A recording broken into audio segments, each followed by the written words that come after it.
Welcome to the Social University podcast.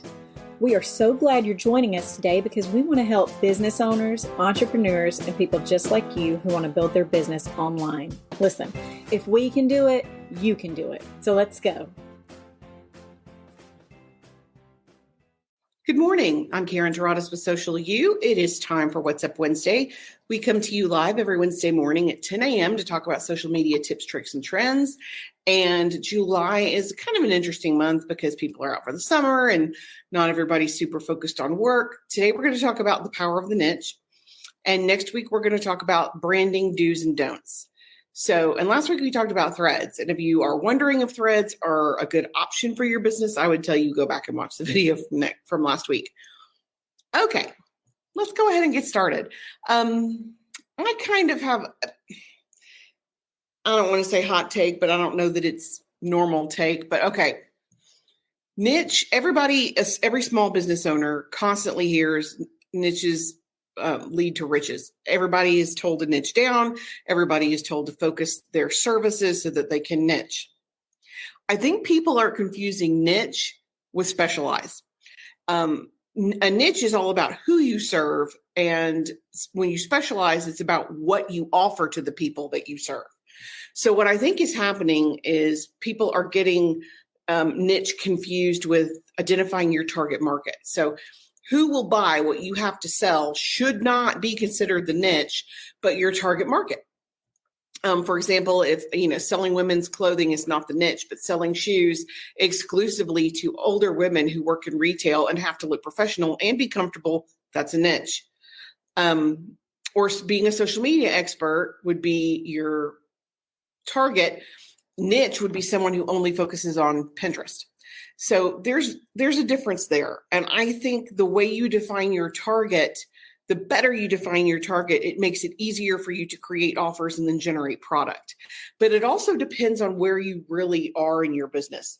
The newer you are to your business, the more difficult it's going to be to niche down. Why is that? Well, you don't know what you're good at yet.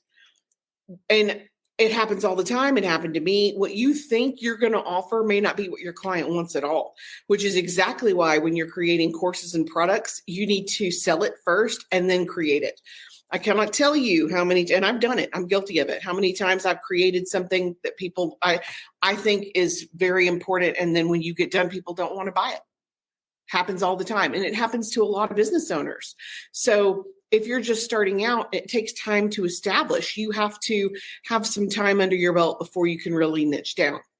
If you've been in business for a while, I would tell you to go back and check your previous clients and look for similarity. I also think it's very important for you to acknowledge what you're best at and what you enjoy doing, which may not be the same thing.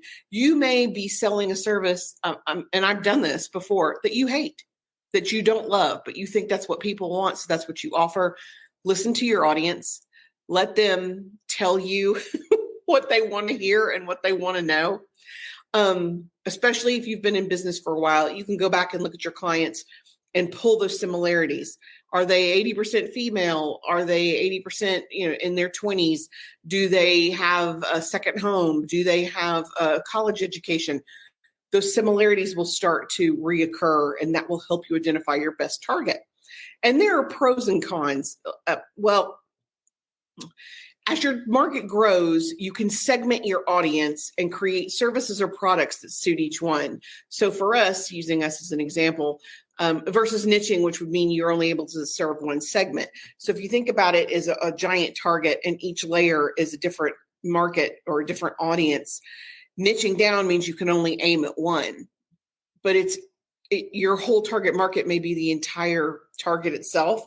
Like we work with small businesses to improve their social media. Now, if we only wanted to work with solopreneurs, female solopreneurs, that limits our ability to hit the target. And that would be niche versus target market. And there are pros and cons to focusing on a single audience. Really and truly, some of the benefits are being able to focus all of your resources. That includes time and money for you to develop new product, for you to develop new ideas. It allows you to refine your message and refine your offers to fit the message. It allows you to stand out as the expert, because if you're the person who specializes in Pinterest, why would anybody go anywhere else for Pinterest when you're the one? It allows you to create a community of fans who promote you. You are much more likely to get those rabid fans when you do one thing, when you niche down. And you can get more creative with your branding. A lot of folks who niche, you're going to find them, they're going to be quirkier. They're going to be have just much more interesting branding and marketing tactics.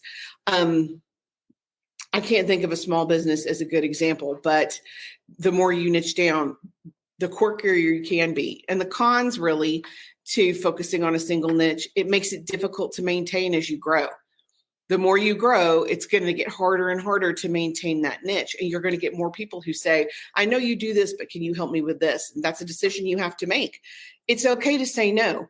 It's okay to tell people that's not my specialty.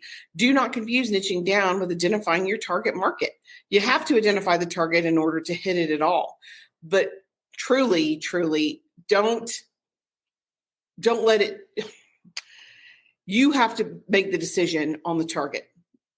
That's a you idea. And you don't have to niche down and only serve one audience. It is possible to serve more than one audience. It is possible to serve more than one target and still do a good job and still be a specialist in your field.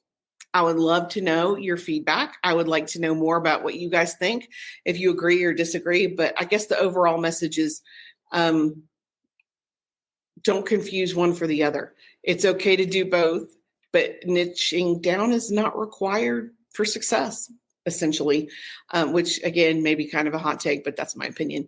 You guys, thanks for joining me this morning. I will be back next week so we can talk about branding do's and don'ts. And until then, I'm Karen Terradas with Social U, and I'm here to help.